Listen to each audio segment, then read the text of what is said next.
की आता राजगटाकडे काय राहिलेलंच नाही ना, बोलण्याचं विकासाचा विषयच राहिलेला नाहीये. त्यामुळे ते दहशतीचा विषय निर्माण करतात आणि दहशतीचं जर तसंच काय दहशतीचं असतं तर आता मी आत्ताच प्रवेश केलेला आहे. मला जेवढे पण अधिकारी भेटले, पोलीस भेटले, जेवढे पण म्हणजे उच्च पदावर ती लोक भेटली, त्यांनी माझं अभिनंदन केलं आणि चांगला निर्णय घेतला असं लोकांनी सांगितलं. त्यामुळे मला तर स्वतःला पण मला आधी वाटायचं, मी जेव्हा ते नव्हतं की हे सगळ्यांचं ऐकून की दहशत आहे, दहशत आहे. दहशत नाहीये, इकडे मोकळीक आहे, चांगलं प्रेम आहे, एकदम व्यवस्थित सगळ्या गोष्टी होतात, काही विषय नाहीये. आज आपण ऐतिहासिक पैठणचा आढावा घेत असताना पोहोचलो आहे थेट अतिसंवेदनशील प्रभाग म्हणजे तो वार्ड म्हणजे मंगळवार पेठ. या मंगळवार पेठेचं प्रतिनिधित्व करतात ते म्हणजे सनी आयवळे.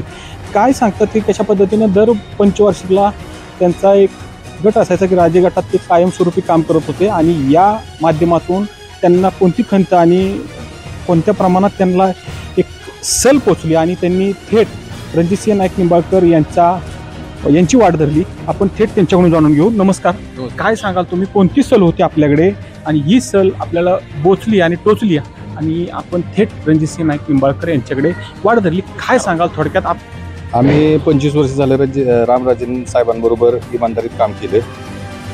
पण आत्ताच्या काळात जर पाहिलं गेलं तर आज एवढे 5 वर्षात रणजितदादांनी जो विकास केला आहे त्याच्याबरोबरीने आपले रामराजे साहेबांचा विकास काय एवढा झालेला नव्हता आणि वाढता प्रतिसाद बघत आम्ही ही प्रवाहाच्या दिशेने जायचा निर्णय घेतला.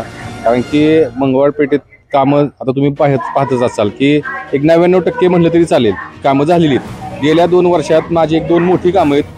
एक भीमनगरमधलं गटार आणि एक जे आंबेडकर जयंतीचा रोड, हे रोड आमचे सगळे मंजूर असताना पण अजून आमचे त्याला टेंडर झाली पण तरीही ते कामं झाली नाहीत. तर त्याच ह्याने की आपल्या मंगळवार पेठेचा विकास पण करायचा आहे. इथं आमच्या इथं जे नगरपालिकेची शाळा आहे किंवा विद्यार्थ्यांच्या शिक्षणाचा जो प्रश्न आहे त्याच्यासाठी रणजितदादांच्या मार्गदर्शनाखाली किंवा रणजितदादांची मदत घेऊन आम्हाला शाळेसाठी मंगळवार पेठेचा विकास करायचा आहे मंगळवार पेठेत. आणि राहिलेली आमची जी छोटी मोठी कामं आहेत, जास्त मोठी कामं नाही आहेत, छोटी मोठी कामं आहेत, ते पूर्णपणे रणजितदादांच्या ताकदीनेवर निधी आणून आमचं समाज मंदिर असेल, आमचे रस्ते असतील, हे आम्ही करून घेण्याचा प्रयत्न करणार आहे. इतक्या वर्ष तुम्ही राजगटाकडे काम करत होता, त्यांनी ही कामं का केली नाही किंवा काय वाटतं तुम्हाला, तुम्ही त्यांना ती कामं बोलून दाखवली होती का? त्यांना मी वारंवार सांगत होतो पण ते पण हातबल होते. कारण की रणजितदादांना जे आपले मुख्यमंत्री साहेब जे आहेत देवेंद्र फडणवीस साहेब, त्यांची जी ताकद होती ती ताकद आत्ताच्या काळात बघितलं गेलं तर महाराज साहेबांकडे नाहीये. तर आपण जर आता महाराज साहेबांनी पण प्रत्येक वेळेस जिथं ताकद आहे तिथंच त्यांनी पण प्रवेश केलेला आहे, त्याच ठिकाणी गेले. कारण की त्यांना पण लोकांची कामं करायची असतात, त्याचप्रमाणे आम्हाला पण लोकांची कामं करायची असतात. आम्ही महाराज साहेबांना कधीही 25 वर्षात कुठल्याही त्रास दिलेला नाहीये किंवा काय त्यांना मागणी केली नाहीये वैयक्तिक आमच्यासाठी. आम्ही जे पण केलंय आमच्या वॉर्डासाठी, समाजासाठी आणि लोकांसाठीच केलेलं आहे. तर या मूलभूत गरजा आहेत त्या आम्ही गेले 2-3 वर्ष झालं बघतोय की आमच्या होत नाहीये. काय कारण असेल काय असेल ते आम्हाला माहित नाही, पण सत्ता नसल्यामुळे आपल्यातली कामं भरपूर रखडलेली आहेत. आणि फलटण शहराचा विकास जर आपण बघताय, फलटण शहरामध्ये भरपूर काही गोष्टी आहेत की ज्या करणे गरजेचं आहे आणि जी तिथं महाराजांची ताकद थोडी कमी पडत आहे. रणजितदादांना ताकद आहे तर जनता यावेळेस 5 वर्ष रणजितदादांना देऊन बघेल आणि फलटणचा विकास 100% होईल. तसं पाहिलं तर फलटणमध्ये मोठ्या प्रमाणात मूलभूत सुविधांचा अभाव आहे. काय वाटतं तुम्हाला, रणजितदादांची सत्ता आल्यानंतर हा अभाव जो आहे म्हणजे जो विकास रखडलेला आहे तो मार्गी लागेल असं तुम्हाला वाटतं? 100% लागणार आहे.